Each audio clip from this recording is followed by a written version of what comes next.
Hey everyone, I'm Damion and this is Callum, and thanks for coming and joining us for the second episode of our weekly report.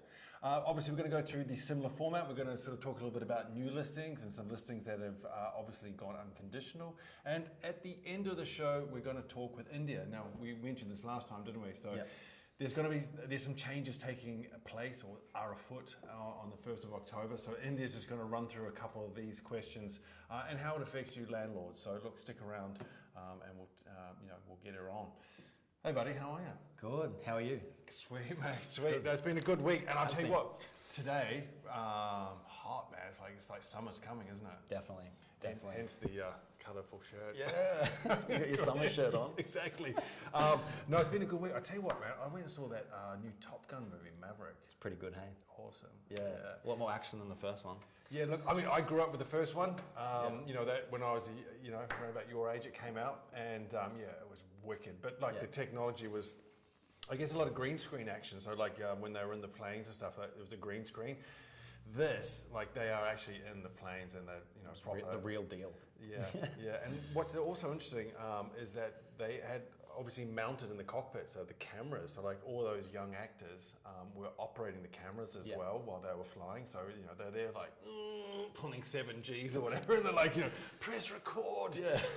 That's all real. Yeah. That's crazy. But it's a great story. Look, Tom Cruise. Yeah. Whatever you say about him in Scientology, he's a good actor, isn't he? Yeah, and it had the same feel as the first one, like with all the music and stuff, but the action just was unbeatable. Yeah, and look, and Jennifer Connelly, man, she's still looking great, isn't she? She's amazing. Yeah, I'm in love. Yeah. Let's talk about property. We obviously got some new listings, haven't we? Come in. Yes. Yeah. Yeah, so you want to run through those? Dude, let's do it. Let's do a quick run through. So we're going to just highlight them, and then we'll do property of the week. So we'll sharpen up the format a bit. Sort of dragged a bit last time. Done. So we got 9 Angela. This one is a Gracemere home. It is a 4-bed, 2-bath, 2-car. It's listed for $340 to $360. Nice. Next up, we got 94 Princess Street. This is a Wes Smuts property. It is a 4-bed, 2-bath, listed for $275 to $295. Then we got 4 Friar Avenue in Frenchville. This is another Wes Smuts property. This one is listed for $485 to $530. It's a 5-bed, 2-bath, 3-car. Lovely home in Frenchville. That is a really big home, isn't it? And then look, it's not property of the week. Should be, possibly. Well, we've got another one which is property of the week. But look, that one's definitely worth checking out. It's got an awesome veranda, isn't it? Like with this amazing view over the city. It's an amazing property. But property of the week... Property of the week. Let's have a look at this one. Okay. It's 331 Agnes Street in the Range. Let me pull it up there. So we'll just. This property. Okay, so is a beauty. It's a 4-bed, 1-bath, 2-car in an amazing area of Rockhampton. Well, you're in the middle of everything. If that map says everything, I'll just quickly flash back. Go back to that. Yeah. So that's like you're smack dab right next to the Botanical Gardens. That's everything you need in Rocky, I guess. Yep. Right there.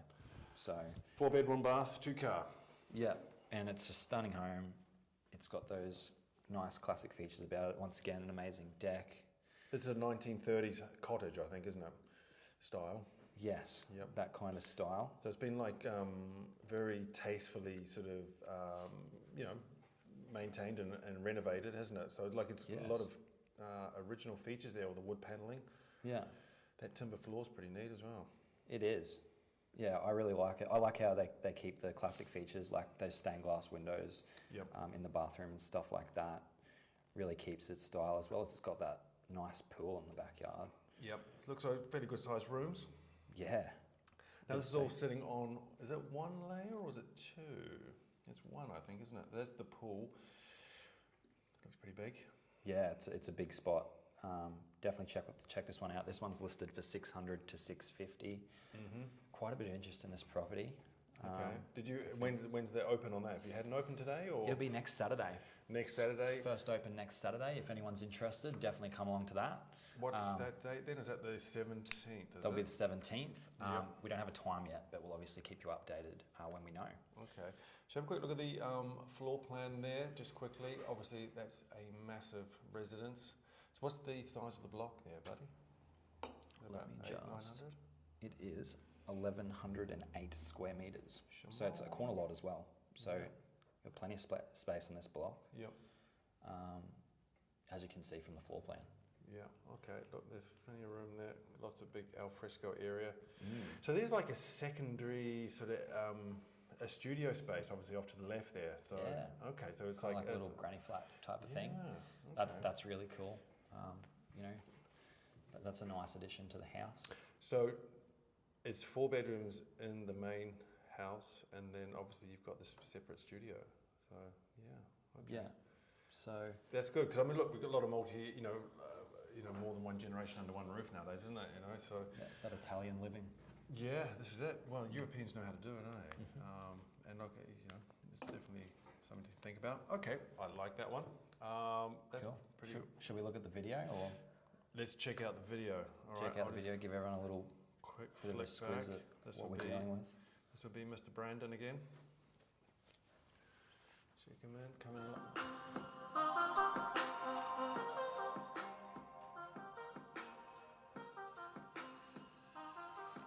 Hi, I'm Todd Brandon and welcome to 331 Agnes Street. Having personally lived in this pocket of Rockhampton for over a decade, I can vouch for the location, but this home is spectacular. Come with us, let's show you around. Rockhampton. Okay, yep. So yep, on the corner. You've got a nice sort of seclusion there with the trees. It looks like, isn't it? Yeah, as well. There's beautiful gardens at this property. Yep. Love that music and reading room. That's awesome.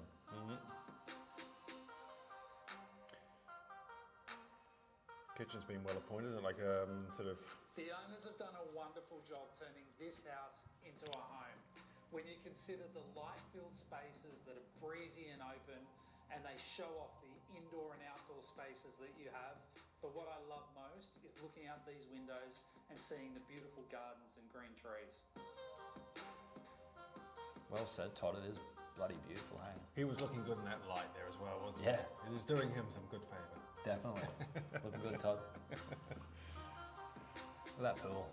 It's a big area, isn't it? Big. That's perfect. for You know, summer. obviously, probably do a little bit more to that area, re-landscape it. Yeah. How good. 331 Agnes Street is a home that just does it. It's a gorgeous block of land with gardens that create privacy, a great entertaining space with a swimming pool and this outdoor area, a country kitchen and a brand new bathroom. If we can help you own this home, give us a call. We would love to help you out. Cool. There you go. That's fantastic. Nice one, Mr. Brandon. Well, that's awesome. So that was The property of the week. 331 Agnes. Yeah. So if you want to check that one out, get in touch with Team Todd. Once again, open next Saturday the 17th with a time to be decided. Definitely. Cool. That's pretty much it from us, isn't it? So go check out Maverick, Top Gun. Awesome. And we're going to have a chat to India now, aren't we? Yeah. Yeah. So Stick around. Yeah. He's going. India's coming in. see you next week, guys. Cool. Bye. Hey everyone. Okay, as promised, we have India Bells here, and she's obviously on the BDM department, or that's the Business Development Manager. And today we're going to talk about some tenancy law changes, aren't we? Yes. Yeah. Hey, but first of all, how things? Yes, everything's good. So today I went and did my last fitting for my wedding dress. Amazing. So only 5 weeks or 6 weeks to go now. Yep. So countdown's on. Good. And you're still fitting in it, obviously, since you've got your first measurement? Apparently I've lost a bit of weight, which is unusual because I like food. Okay. So I thought that was impossible for myself. So it definitely was a surprise to both myself and my mother today. The stress levels are keeping you sort of at a good fighting 100%, weight. Most Yeah. definitely. Awesome. Okay. Well, look. And when's the big day? The 22nd of October. Nice. Okay. Yeah. Lovely. Oh, that's so awesome. that, and then straight after we're gonna go to Tassie for a honeymoon, which is Brilliant. pretty exciting. Yeah. Jealous. Well, look. Looking forward to that. Tenancy law. So look, October the 1st, I believe, is it? There's obviously some changes taking place. Now, obviously, look, what's interesting, on my understanding, is different states over the last few months have been sort of bringing in different laws. Now, That's it's correct. Queensland's turn, isn't it? Yes.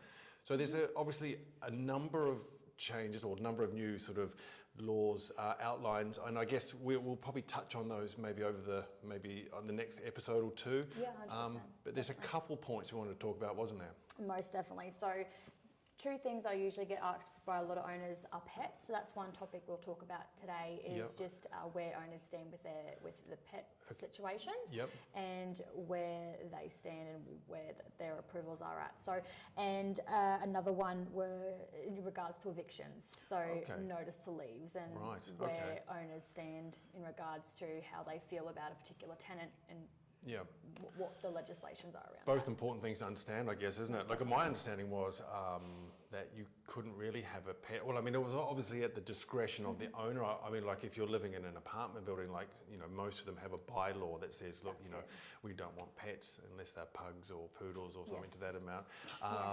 But tell us a little bit more about exactly what the new pet law means. Yeah, so a lot of owners will say, you know, the pet has to suit that property. So obviously you don't want to be silly and you want to go and get a massive Rottweiler for something that's going to live on a little deck or a little, you know, it's got to be suitable. Like, that pet has to suit that particular property. So you can't be bringing farm animals no, into like sort of apartment blocks and stuff. You can't just go bring on the beautiful Palomino horse and just go chuck it on, you know, the Empire front porch. You just, So just, it's more or less just common sense, you know. To me, I personally wouldn't go and put a big dog in such a small area. Myself, I have cattle dogs, so I have a big yard for them. But and is there like, sorry, but is there like I mean, is this down to your judgment based on how much green grass there is based on the animal or animals? So I mean, as you say, if you've got a cattle dog, the expectation is like, well, if you've got a yard smaller than 500 squares, I mean, you're like, maybe or maybe not. Or it does, and it's just got to suit that animal. And I suppose that tenant, when they purchase that particular dog, they should understand the requirements of what that dog needs. So whether they walk it continuously, but it comes down to common sense. You really do, and you should know what your pet what it requires basically. And I touched on that one, like apartments, you know, like we mentioned the Empire, or whether there's any of those ones down there. And of course, they've got what they call the bylaws, which is, you know, part of their sort of, body corp and the like. Now, does this new law supersede that? It means, look, you know, if one apartment said, look, no dogs whatsoever or pets, you know, but if I had a French bulldog, can I now do that, or is that bylaw still the law? So you still have to get that approval from, because it's also got and that's a big thing when tenants go, oh well, I want to get a cat or a dog, and it's got to be agreed upon. So not just a matter of just gonna.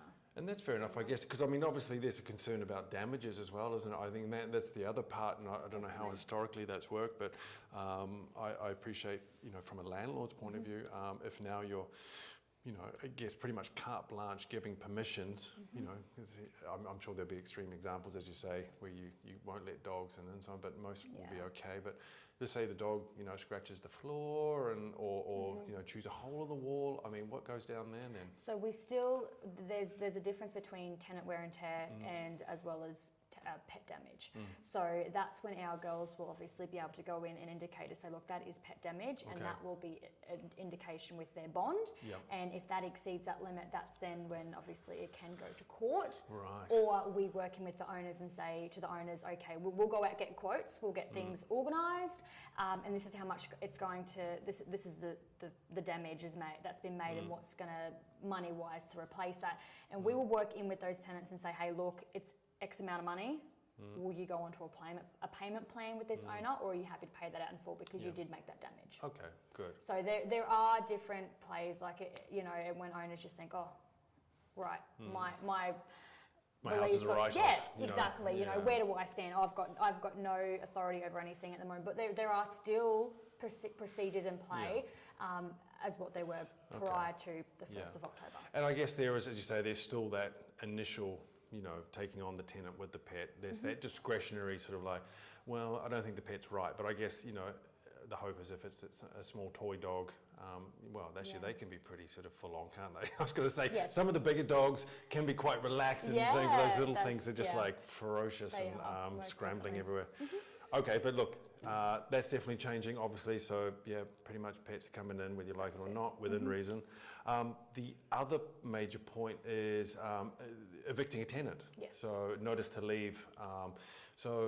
And I think on your day-to-day basis, when we've been talking, there seems to be a little bit of misconception coming in from landlords, and pretty much around thinking that they don't have any sort of recourse to evict anymore. That's exactly right. So it is a common question I have been asked, and just a lot of new owners, first-time landlords, they hear this and they think it's quite daunting. But again, it's still the same as previous, prior to the 1st of October. So, if your tenant's not looking after your property, they're not paying their rent, and they have destroyed, and you've got routine and proof of that happening, we can still go, right, okay, you're out, guys, given the correct notice that they need, given the breaches have been, they've been placed down. But the other question that I've been asked to owners to say, oh, okay, and this is very minimal, say like a 1% that we've ever had this, but if an owner doesn't particularly like a tenant and they will say, oh no, I don't like this particular person. However, we can say, okay, landlord, I completely understand your frustration. However, what is it about that particular tenant that, the finer points, why do you not like them? And if it's just sort of more or less retaliation to say that I'm not a fan of that particular tenant, and we go, okay, however, they're paying their rent and they are looking after your property. So the new legislation is coming out to say that they call it retaliation, whereas we more or less see it as discrimination.